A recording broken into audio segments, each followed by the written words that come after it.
The Nats Chat end-of-season podcast party is from 7 to 9 p.m. on Friday, October 2nd at Walters, the official bar of the Nats Chat podcast.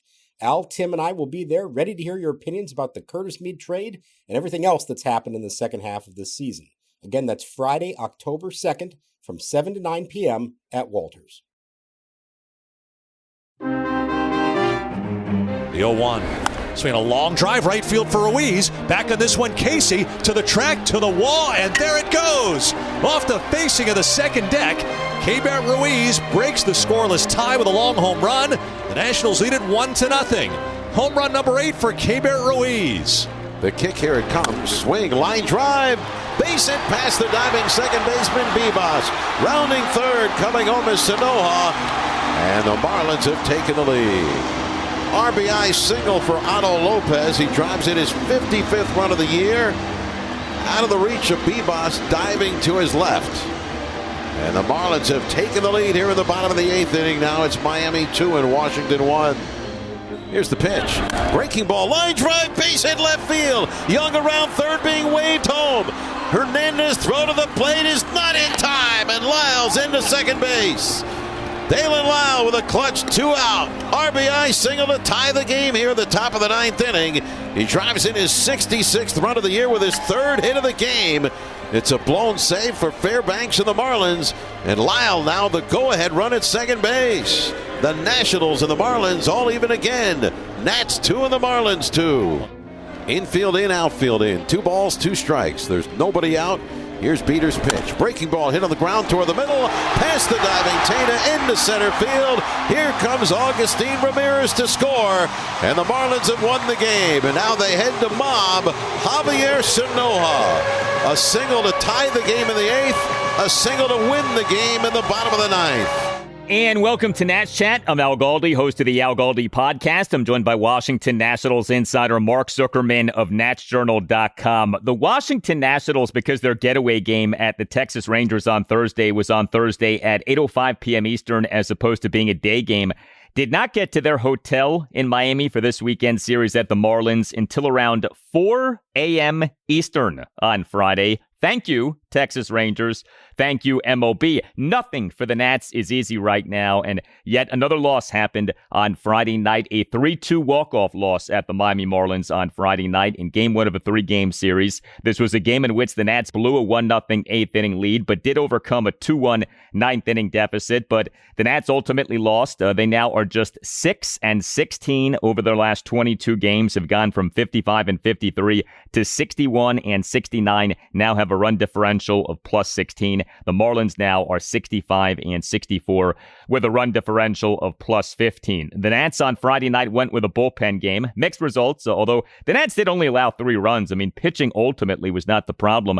The Nats scored just 2 runs. That was the problem, as the team remained without shortstop / second baseman / who knows what, CJ Abrams, due to his sprained left ankle, and remain without outfielder James Wood, who now has been on the 10-day injured list for 18 days. But if you remember the character on Seinfeld, Drake, as in the Drake, love the Drake, hate the Drake, remember that? The home plate umpire for this game on Friday night was Rob Drake. And if you are like me and want the automated ball strike challenge system to be the means by which we determine all balls and strikes, boy, we got plenty of evidence for our case via the work of Rob Drake on Friday night. Mark, Rob Drake is not why the Nats lost this game, but did you enjoy the work of Rob Drake on Friday night, especially in the Nationals half of that 9th inning?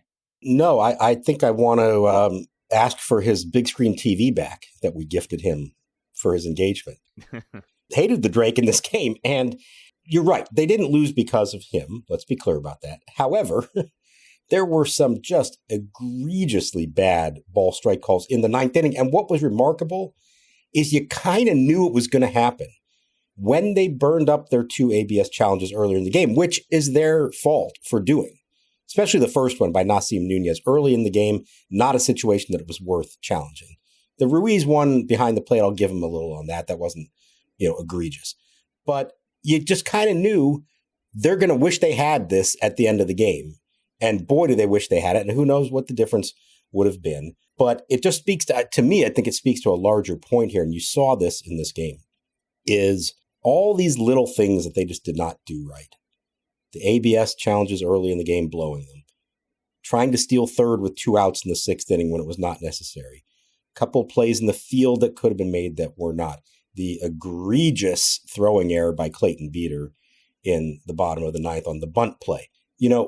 For the first half of this year, they were able to overcome all these kinds of things, plus their bullpen, because the offense was so good and it made up for everything else.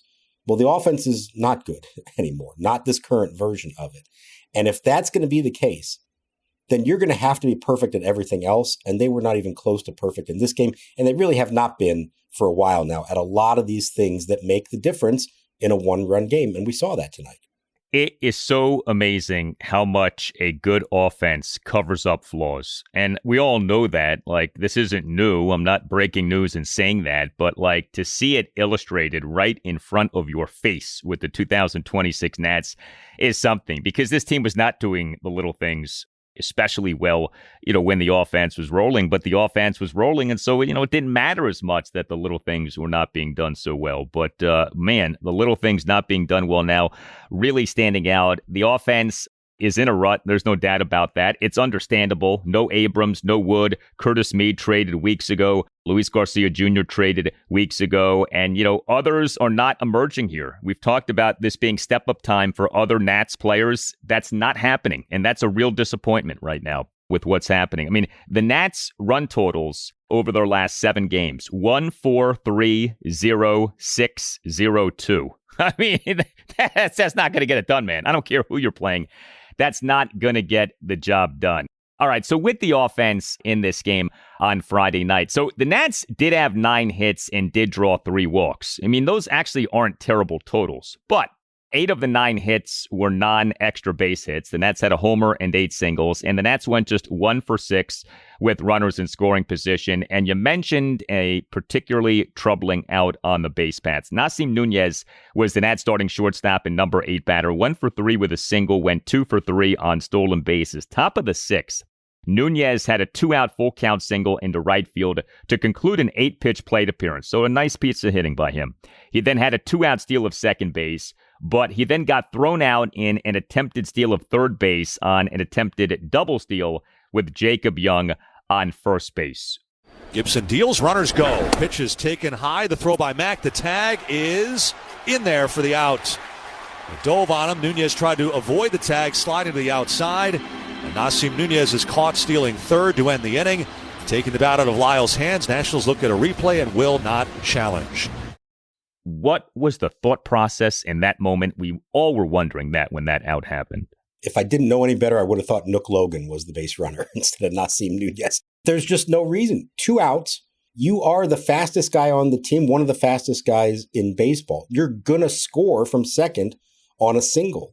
The only advantage to getting to third there is to score on like a wild pitch or passed ball. I suppose you could say, because there was the trailing runner, well, now it's 2 guys in scoring position. Maybe you scored 2 runs on a single. Okay, I get that. But you're the one that matters more than the guy behind you. And in that spot, it just did not feel like it's worth the risk. If you're going to go for that, it better be because you've timed that pitcher down and you got a huge jump. And even in this case, the Marlins catcher, Joe Mack, has already shown himself to be one of the better throwing catchers in baseball. The Nats saw that firsthand when they faced them earlier this year.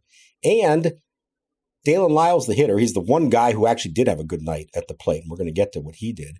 But he's also left-handed. If you're going to steal third, do it with a right-handed hitter up, not a left-handed hitter up, because you just gave the catcher a clear path to throw it to third. So it was like all the stars were aligned to not attempt that stolen base. Nunez has been really good. He leads the league in stolen bases. He hasn't made a lot of mistakes like that, but that one really did feel like it was unnecessary. The benefit of had he been safe was just not nearly enough versus the cost of being thrown out.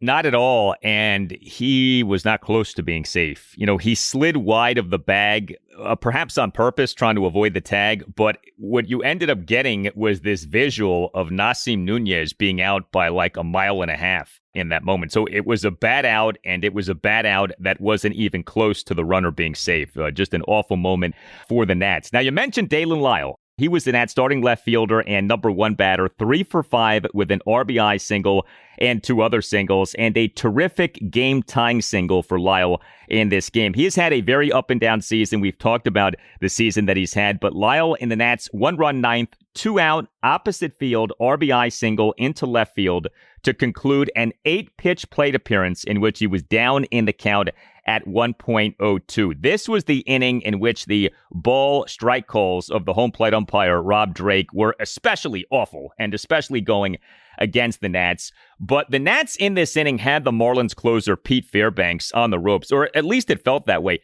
Fairbanks, to me, did not look especially sharp, was not especially impressive. And as this plate appearance for Lile went on and on and on, and he kept fouling off pitches, I said to myself, I'm sure I was not alone in this, Lyle's going to do something here. Like, you could see like he's kind of figuring this thing out. He goes from being down 0-2 to lacing that 2-out opposite field RBI single to go ahead and tie the game at 2. What a job by Daylen Lile in that spot. Maybe his best at bat of the year. I know he's had like meaningful home runs and big games in Cincinnati and a few other times. But as far as the situation, you're down to your last strike in the 9th inning for a team that has looked dead, a team that has not shown any ability to come from behind late in games this year. I think I mentioned it the other day. Now 1 in 53 when trailing after 7 innings. So you've got all that stacked up against you, falls behind in the count, and then just battles his way through it and delivers what they needed in that spot, which was just a single. Now, credit also to Jacob Young. We just criticized the Nunez stolen base. This was a good stolen base by Jacob Young to get himself into scoring position with 2 outs in the 9th. That is the time where it is worth the gamble, provided you get a good jump. And he also was smart about it because Fairbanks picked over twice. So he's used up 2. If he's going to go again, he has to throw him out or else it's a balk. So that gave Young just that little extra bit of time and to take a bigger lead and go for it. Steal second, puts himself in position. Daylen Lile, as you said, it's been kind of a rough year. He has taken it hard on himself. You can see he wears it when he does not do well. Even if the team is winning, if he didn't feel like he contributed to it, you can see that he just gets down on himself a lot. And so it was really nice to see when he came back in the dugout at the end of all that, the smile on his face and all the high fives and everything in the dugout. He needed that in the worst way. And hopefully he can rechannel that, because what made him so good the second half of last year, it was the production, but he played with a joy. You could see that he had that as he was playing so well. We really haven't seen that version of him this year. I don't know if it'll matter in this case because they wound up losing the game, but I hope he doesn't forget that feeling that he had and try to channel that some more, because that was the best version of him. And they need it from him right now with all the other guys out. He's their leadoff hitter at the moment, for better or worse, and he had a big night with 3 hits. Lyle's OPS now at 695. I mentioned that the Nats did homer in this game. The homer was by Keibert Ruiz. He was the Nats starting catcher and number 6 batter, 2 for 4 with a solo homer and a single. Ruiz in the Nats 1-run 6 had a 1-out solo homer off the facing of the second deck in right field for a 1-0 Nats lead. So Keibert Ruiz, we have not talked much about him in recent weeks. His OPS is 761, and I think that this is worth highlighting and feeling good about if you're a Nats fan. Remember, he went nuclear in the month of May. Keibert Ruiz for the month of May had a slugging percentage of 724, and we were like, whoa, this is not the Keibert Ruiz who we had seen to any extent over the previous 2 seasons. But what are you supposed to do with this? Keibert Ruiz, who had been so bad offensively in recent years, having this outstanding month of May. What does he do beyond that month of May? Well, he, for the month of June, had an OPS of 752. He did have a bad month of July, but he's having a good month of August. Keibert Ruiz's slash line for this month of August, batting average 364, on base percentage 429, slugging percentage 455, and I mentioned the overall OPS for the regular season is 761. So this does remain a good season for Keibert Ruiz from an offensive perspective. This does remain a season in which, he has been, I don't know if reborn is the right word, but there's a renewed reason for optimism with Keibert Ruiz. And I think it's worth highlighting that, May was great, but he has followed it up with enough good to where he still overall is having a good season. Right. And I do think that was important that he was able to sustain that to some extent. It's also important because we haven't talked about this either. Harry Ford has really not done a whole lot when he's played. And so they've needed Keibert Ruiz to step up and kind of reestablish himself as the clear-cut number one guy. The biggest thing, the stat that you just mentioned there to me, it's the on-base percentage. This is a guy who's not known for working the count and drawing walks. He's done a much better job of that this year, and I feel like especially lately he has done that, laying off those pitches that he used to just foul off or hit for weak ground balls. He's waiting for his pitch. He's actually drawing walks. He's got 14 on the year, and I know it doesn't sound like a lot, but by his standards, that is a big number. And I'm just looking now, coming into the day, he had 1.3 WAR for the season. His career high is 1.5 in 2022. So he's on track to have his best overall season. And I know we haven't talked a lot about his defense, but I do think it has improved. He's been pretty good at the ABS challenges. His pitch framing has gotten better. You put all that together with an improved offensive approach, and he is finally becoming not a star catcher, but just a good, solid catcher who's doing a lot of different things for them.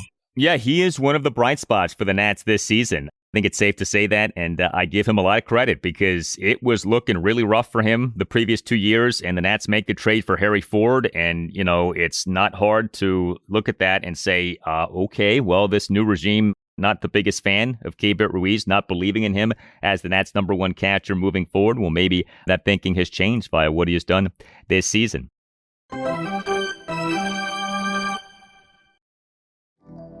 If you're like me, you're the kid who savored every last drop of sugary milk at the bottom of your cereal bowl while watching Saturday morning cartoons. Kachava's new flavor, Cinnamon French Toast, gives you a bit of that classic nostalgia. And I love that it's made with real cinnamon bark. It's a comfort flavor, but with benefits and without the sugary drawbacks. There's no artificial colors, flavors, or sweeteners. It's non-GMO, there's no soy, there's no animal products, no gluten, and no preservatives. But Kachava does provide all the nutrition your body craves in one deliciously simple shake with just 2 scoops. So treat yourself to a childhood favorite. Go to Kachava.com and use code SPORTS for 15% off your first order. That's Kachava, Kachava.com with code SPORTS. Did you know that driving under the influence of marijuana is illegal? Driving high will get you a DUI. And if you're wondering if law enforcement can tell you're driving high, well, everyone else can. Friends? I can tell you drove high. Parents? I can tell when you drive high. Relatives? I can tell. You drove here high, didn't you? So what makes you think law enforcement can't? I can tell. If you feel different, you drive different. Drive high, get a DUI. Paid for by NHTSA. The on-deck hitters, left-handed hitting Conine. After him, the switch hitter Edwards. And the right-handed hitting Lopez. Swing and a line drive over the drawn-in infield. Base hit right center. Trotting home from third is Marcy. And this game is tied on a line drive single by Javier Sonoja, driving in his 49th run of the year. And the Nationals bullpen will notch another blown save. Cosgrove here in the 8th inning facing 2 batters. A triple and a single, and it's a 1-1 game. So the Nats on Friday night went with a bullpen game. And, you know, it has been interesting with the Nats going with these bullpen games in these recent runs for the starting pitching rotation. 2 bullpen games ago, the results were excellent. Perhaps you remember this game. It was a nice game. A 7-1 Nats win over the Cincinnati Reds at Nationals Park on Sunday afternoon, August 9th. The Nats in that game, a bullpen game that worked out spectacularly. 4 Nats relievers combined to allow 1 run in 9 innings with 9 strikeouts versus no walks. Well, then came the game against the New York Mets last Saturday, a 5-4 walk-off loss at the New York Mets last Saturday. The Nats in that game went with a bullpen game, and the results were not so good, including Brad Lord serving as the Nats starting pitcher for that game and really struggling. And, we did get Will Dion being great in that game, but we had others who ended up having some issues in that game, including Giovanni Cruz. So what happened on Friday night? Well, the results overall were good. The Nats in this game ended up using 5 pitchers. They combined to allow 3 runs in 8 innings with 8 strikeouts. Now, did issue 7 walks, and did give up some significant hits. But Brad Lord was much better. He was the Nats starting pitcher for the game, 2 2/3 scoreless and hitless innings. Will Dion again relieved Lord, and Will Dion again did a nice job. Boy, has he been impressive since joining the Nats. 3 scoreless innings, 4 strikeouts. Orlando Revolta did well, 1 2/3 scoreless and hitless innings, 2 swinging strikeouts. But then the problem started. Tom Cosgrove officially allowed 2 runs in a third of an inning. He came into the game to begin the bottom of the 8th, but gave up a leadoff triple by Jacob Marcy to the right field corner on an 0-2 pitch. Boy, was that painful. And then Cosgrove gave up an opposite field RBI single by Javier Sonoja to right center field to tie the game at 1. And then we had Clayton Beeter, and he officially allowed 1 run in 2/3 of an inning, but there was so much more to his outing than that. He, to the second batter he faced, gave up a 2-out opposite field RBI single by Otto Lopez into right center field on a 1-2 pitch for a 2-1 Marlins lead in the bottom of the 8th. And Beeter, in the bottom of the 9th, issued a leadoff 4-pitch walk of Agustin Ramirez, gave up an Keibert Ruiz bunt single on which Beeter committed a terrible throwing error, issued an intentional walk of Jacob Marcy, and gave up a walk-off, bases-loaded RBI single by Javier Sonoja up the middle for a 3-2 Nats loss. Clayton Beeter in this appearance ultimately faced 8 batters, but got just 2 outs. He threw 28 pitches, just 14 strikes versus 14 balls. What do you make of what happened with Beeter, especially with him pitching for so long in this game and being so ineffective, but he pitched for so long to where he faced 8 batters? Yeah, there's a lot to get to here, and I think it ties in with everything that happened before it. I'll start with just this simple observation, and I've felt this already before, and you certainly saw it in this game. He is a guy that when he's on, he's really good. When he's off, he can't get it back. It's like you can tell it's going to be that night, and he's not going to be able to get the 3 outs they need from him before giving up runs. And unfortunately, that's not a very good trait to have as a high leverage reliever. You're not always going to have all your best stuff. You've got to be able to pitch your way out of a self-inflicted jam, and he really has not shown that ability. Now, here's the issue. When you use the bullpen game, and we're calling it that, but I mean, in theory, Brad Lord is supposed to be a member of the rotation now. The problem is he still hasn't been stretched out fully to be a starter. And after his last one, he didn't get out of the first inning. That set him back, and he still has not built his arm up enough. And so even though he pitched really well, you had Blake Butera pulling him after 31 pitches. That's not where you want him to be at this point. You want him up to 50, 60, ideally even more than that. And they just don't feel like he's ready for that yet, or they just felt like they had to play the matchups early in the game. Will Dion's been fantastic. But 3 innings out of him, you're not going to ask for a lot more than that. And so even though those 2 guys, Lord and Dion, 1 combined hit, no runs allowed, they only got them through 5 2/3. And so now you've got to patch together the rest of this game. And they just don't have the arms at this point that you can count on. Revolta, also, fantastic job getting out of a jam on 1 pitch, coming back and pitching another inning. So he did everything you could ask of him. But you're still only through 7. You still have 2 more innings to go. And now, okay, Cosgrove. You want the lefty for the matchups. We've seen them all year long. Just pick whatever lefties available in the bullpen and hope for the best. And more often than not, it's not worked. This guy is a 1-pitch pitcher. He throws a breaking ball. It's either a slider or sweeper, whatever you want to call it. And you mentioned that the triple that he gave up on the 0-2 pitch. The hitter knew what was coming. Now, if he can command it where he's supposed to, I guess it's still an effective pitch. But you saw he missed his location on that one by a ton. You're not going to fool the hitter as far as timing when they know what you're throwing. And so you end up with a triple, and now you're behind the 8 ball. So all of that leads now up to Beeter having to come into the game in the 8th, gives up the go-ahead run at that point. He's at 16 pitches at the end of that inning, probably more than you would want to then have to bring him back for another one. He's not a guy who would typically, you might get more than 1 inning out of him, but that first one's got to be like 10 pitches or fewer, I feel like, to bring him back again. At 16, that felt like too much. But now, who else you got at that point? Your options at that stage of the game are Jake Bird, Max Kranick, who was warming up at the end, Eric Tolman, who has yet to make his Major League debut. He was on the roster for the 4th straight day and has not yet actually appeared in a game. And the only other option, and I hate to say it, but this might be their best choice at this point, is Trevor Williams. not high-end, late-inning, high-leverage reliever, but he's been more effective and has experience that the others don't. Maybe he's your best option at this point for a big spot late in the game. They just don't have the arms to try to do what they're doing. If you're going to throw a bullpen game, you're going to run out of pitchers eventually because they don't have the depth.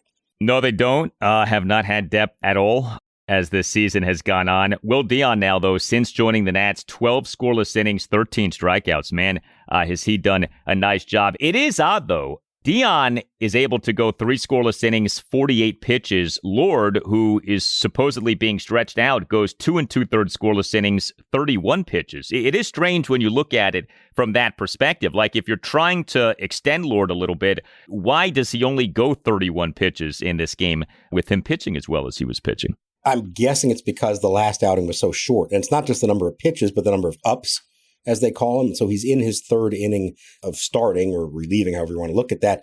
And so you feel like he just hasn't built up the stamina to do that yet. I think you could have pushed it a little. I think it may have been more of a matchup situation that they kind of outlined, okay, once we get to that spot in the lineup, in the Marlins lineup, and that's their lefty, then we're going to go to the left-hander Dion, instead of just saying, you know what, Brad Lord's pitching well.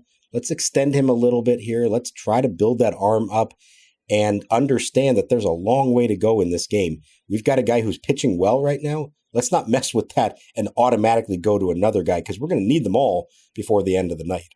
Game 2 for the Nats at the Marlins Saturday afternoon at 4:10. The Nats have Jake Irvin as their probable starting pitcher for the game. We offer shout-outs on this podcast. You write them, we read them, $25 a piece. Email us for more info, natschatpodcast@gmail.com. And this is one of the best shout-outs that we have ever received. A shout-out to the Silver Sox for winning the 2026 DC Men's Senior Baseball League 30 and Up Wood Bat Championship. The championship was won by the Silver Sox this week, giving the Silver Sox back-to-back championships in what is a 9-team league. The Silver Sox had a dominant run, 12 wins, 1 loss, and 1 tie in the regular season, then followed that up with a perfect 3-0 postseason, including a walk-off win in Game 1 of the championship and a come-from-behind win in Game 2, down 5 with 2 innings to play. The Silver Sox rallied for 10 runs over the final 2 innings, capping off an exquisite season. Congrats to player managers Allen, Miles, and Carl for their leadership. And congratulations to the whole Silver Sox team. Alex, Ben, Brian, Carlos, Colin, Howard, Javier, JJ, Joe, Keith, Lauren, Matt, Rob, Ryan, and Sam. Shout outs as well to all of the family members and all of the friends who support the Silver Sox. Shout out to the opponents on a great season, and shout out to all of the adult baseball players out there playing for the love of the game. Absolutely. Way to go, Silver Sox. And I think my favorite thing about the Silver Sox is that this team has not 1, not 2, but 3 player managers. You talk about, the potential for egos to clash and personalities to rub each other the wrong way. 3 player managers captaining the Silver Sox to this championship. What a job. Yeah, that would be like having Leo DeRocher, Pete Rose, and somebody else all managing and playing at the same time. I can't even imagine what that would have been like. What stood out to me, Al, a walk-off win in Game 1 of the championship, and then a come-from-behind win in Game 2. Those are 2 things the Washington Nationals have not been able to do this year. The Silver Sox are better than the Nationals, at least when it comes to the late innings and pulling off some dramatic victories. Rub some of that magic off on the Washington Nationals if you could, please. By the way, in this day and age of teams hiring managers with no managerial experience and hiring younger managers, do you think it's possible that we at some point see a player manager again? I remember as a kid becoming a baseball fan, learning about Pete Rose. Pete Rose was a player manager when I became a baseball fan for the Cincinnati Reds. Didn't work out exceptionally well, but that was what Pete Rose was doing when I became an MLB fan. Do you think there's any chance we ever do see that, the player manager again in MLB? I'm never going to say never because the sport changes so much.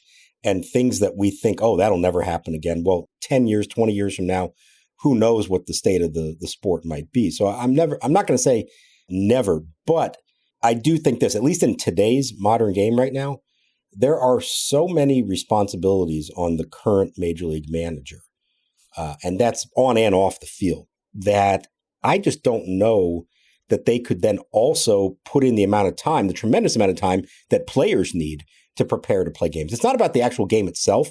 If it was just, hey, first pitch, we're off and running, and one of the players is the one making all the pitching changes and pinch hitters and decisions like that, that I think would be doable. It's everything you have to do before the game, everything you have to do after the game, both for what players do and especially for what managers do. I just think it's too much for one person to handle both of those and be effective at it. If it happened, it would probably, my guess would be somebody on the back end of their career who was really well established, very well liked and respected. And so maybe they're a part-time player at that point, as opposed to a young up-and-comer who's just really smart. And they say, hey, you know what you're doing. Why don't you run this team as well? I just think there's too many demands in the current state of Major League Baseball.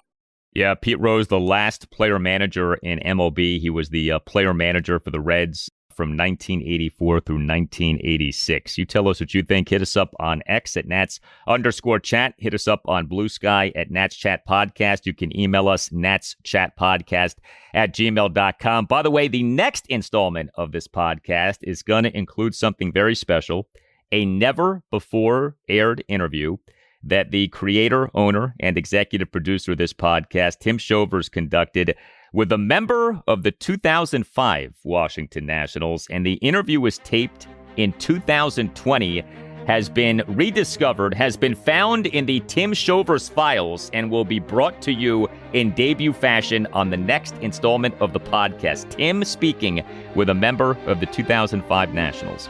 All Nationals radio highlights on Nats Chat, courtesy of 106.7 The Fan. For Mark Zuckerman, I'm Al Galdi. Thank you for listening, and we'll talk to you next time on the Nats Chat Podcast. Now the set. Here's the pitch. Swinging a ground ball. Flagged by Borowski. He throws home, and that's all they'll get. Now rounding third. Logan, what is he doing? The throw to third. He's out, and the game is over. What was Nook Logan thinking? What was he watching? Where was he going? I can't believe it. He's out. It turns out to be a double play, and the game is over.